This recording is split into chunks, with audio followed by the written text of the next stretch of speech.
E aí, pessoal, tudo bem? Vim apresentar para vocês hoje um novo layout do Lensas. Tá com uma roupagem um pouquinho diferente, então a gente teve atualizações aí e vim mostrar para vocês o espessura de lentes ou o mapa de calor de lentes. Essa é uma feature que ela fica dentro do plano Max, então quando você tem acesso ao plano Max, você pode fazer uso dessa ferramenta.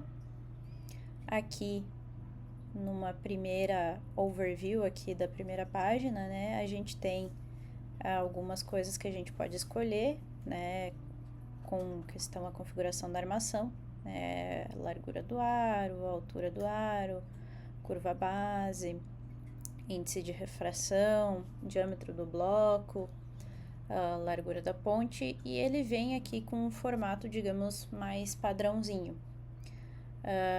Porém, entretanto, todavia, se você já faz uso do recorte remoto, que também fica dentro do plano Max, você tem uma facilidade muito interessante, que é, se você vier aqui em escolher arquivo, né, você pode, por exemplo, pegar uma leitura que você fez dentro do recorte remoto e essa leitura vem direto aqui para o mapa de calor das lentes, né?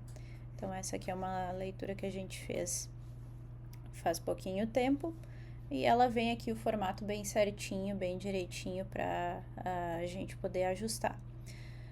Uma das coisas que a gente já vê aqui em primeiro e que fica gritante é que na configuração que ela tá hoje, essa lente, que é um aro bem grande, ela fica para fora do bloco. Né? Muitas vezes, quando a gente vai vender um óculos para um cliente, se a gente não tem muita experiência, a gente não sabe se vai ficar para fora ou não do bloco, porque isso depende da DNP do cliente, né? Então, preenchendo aqui também a receita, isso muda, né? Se eu, por exemplo, diminuir a DNP do cliente para um 28, vai ficar pior, né? Eu acabo botando cada vez mais para fora essa massa dessa lente. Então, que é o meu caso, né? Eu tenho uma DNP bem pequenininha, então acontece que eu não consigo ser privilegiada com óculos que tenham aros muito grandes. Se a gente aumentar, né, fizer o contrário aqui, ele vai deslocar também a DNP e a gente vai ter o resultado aqui em tempo real dentro da massa das lentes, né? Então já dá para tirar uma dúvida bem grande aí. Outra coisa que a gente pode fazer é, claro, olhar a altura da montagem, que é bem importante, mas também colocar aqui a receita do cliente, né? Seja ela positiva, a gente pode colocar positiva no esférico ou negativa. Né? Vamos brincar aqui com uma receita que não é, digamos assim, usual, uma receita maluca. Vamos colocar aqui um cilíndrico, né? E ele já coloca um eixo. E se eu mudar aqui a posição do eixo, né? Ele também vai mudar.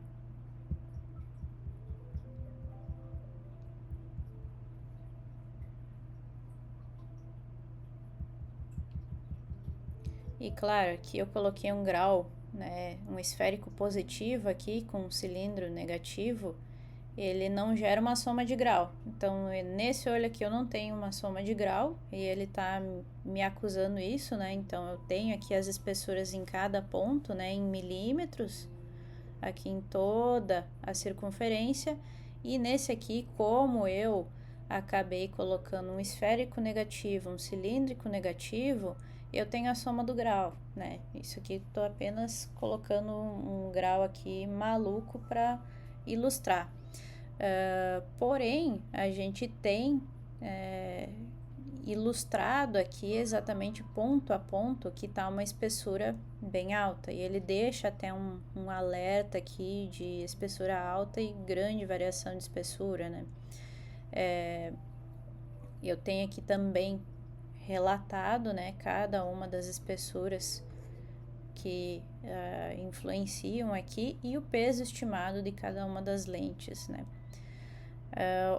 Uma coisa que eu posso fazer aqui, então, para sanar esse problema, é aumentar o índice de refração, né? Eu estou aqui trabalhando com CR39, né, 1.50, acaba sendo uma lente bem básica, ela tem um número AB muito bom, porém, para dioptrias mais elevadas, ela não é o mais indicado, porque fica realmente mais grosso e fica pesado. Então, aqui você pode ilustrar para o teu cliente o porquê que ele deveria, por exemplo, comprar uma 1.60, investir um pouco mais, ou até, né, em casos que o cliente quer realmente um resultado estético muito bom, uma 1.74, que é ultra alto índice e traria aí um ganho muito maior na questão de peso e também de espessura.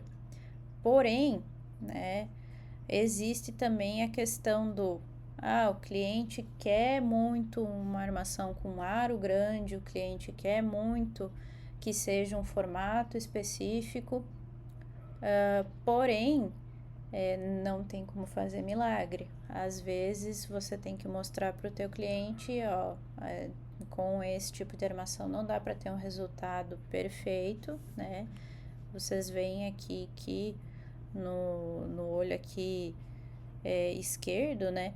Ele acaba ficando, mesmo assim, com um peso estimado de 13,69 gramas e por mais que a gente tenha aplicado ultra alto índice, a gente acaba tendo uma espessura maior aí de 5,71 milímetros. Em alguns casos isso fica um tanto quanto discreto, né? Se eu tiver uma armação de acetato grossa, porém, o ideal aqui seria também, com base nisso, ter uma munição para você convencer o teu cliente de que essa não seria um formato ideal de armação para ele, que seria de repente ele pegar uma armação que seja mais arredondada, um aro um pouco menor, ou que viesse a ter um efeito gatinho aqui, né, que acaba ficando mais grosso aqui, né, nessas duas extremidades, né, um efeito gatinho um pouquinho menos acentuado acaba contribuindo também, né? E não deixa tão assim na borda da massa do bloco, né? Então isso acaba te ajudando a ter argumentos para você vender para o teu cliente algo que fique mais alinhado esteticamente e que seja realmente algo que venha trazer benefícios estéticos e também de qualidade para ele.